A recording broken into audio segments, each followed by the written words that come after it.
At one point in the not-so-distant past, all the finest panfish anglers made their own spring tips. Spring bobbers, as they're more commonly known today. Today, spring bobbers are an important part of the panfishing scene. So much so that a variety of them are available on the market.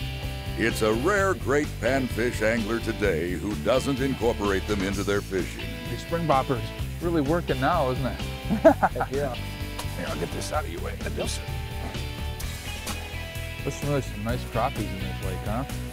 Yeah. Nice. Yeah, not a bad one. Huh. It's about a pound. Huh. I tell you, these crappies are really biting light today, aren't they? Yes, they are. They're biting. They're really finicky. These spring bobbers are helping out big time. Yep.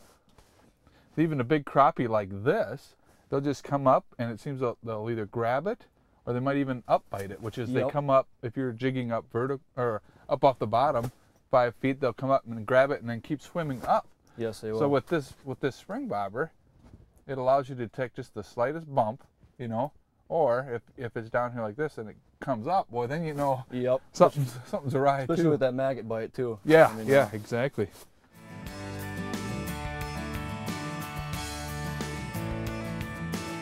Oh, there he is. Well, I tell you, the spring bobbers, a lot of people just, they think when they think of spring bobber, they think of it as a strike indicator, like a strike indicator, like a bobber or a dead stick. Another great advantage of the spring bobber is that it allows you to work the jig. And with the moves that we make, decent crappie, with the rod, okay, if you're using just a plain rod, this is pretty stiff when it gets here. Now, this is very limp. So when you see the jigging action in the water, you can swim, you know, it nullifies the action a bit. Yeah, you want it to be way more finesse. Yeah, and it creates more of a natural feel. Like when the bugs are swimming in the water, they're up and down, and it's very natural. It's not herky-jerky. Yep. Okay, now when you jig this jig, because it has a circle, it has water resistance on that, and he can actually swim it around the hole. It swims pretty good, doesn't it? Swaying motion, yes. Yeah, it does. These little maggots act like little fingers there, and they dangle right in front of their face. Right. Takes them into biting. Right.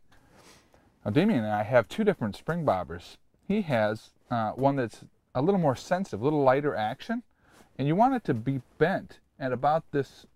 It's bent perfectly the way he has it set up right now. So if a fish came in, and these crappies, they're suspended, so they'll come up. If it came up and it attacked his bait like this, he would see this, and it would swim up. He'd know, he could set right then that the fish has bit the hook. And the same with this, if he just sees a little tap. Now I'm using a little heavier jig and weighted system, so I have a heavier action spring bobber.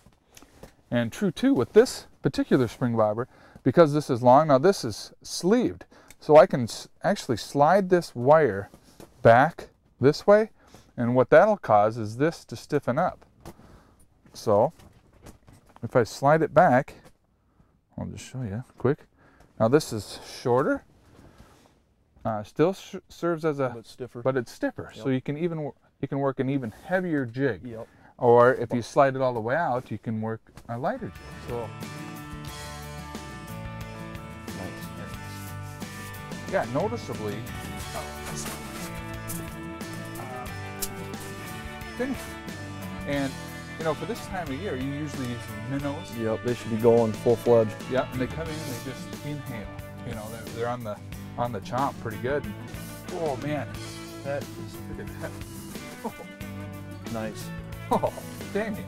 Nice, they're teenager there. Uh-huh. Yeah, dandy. Wow.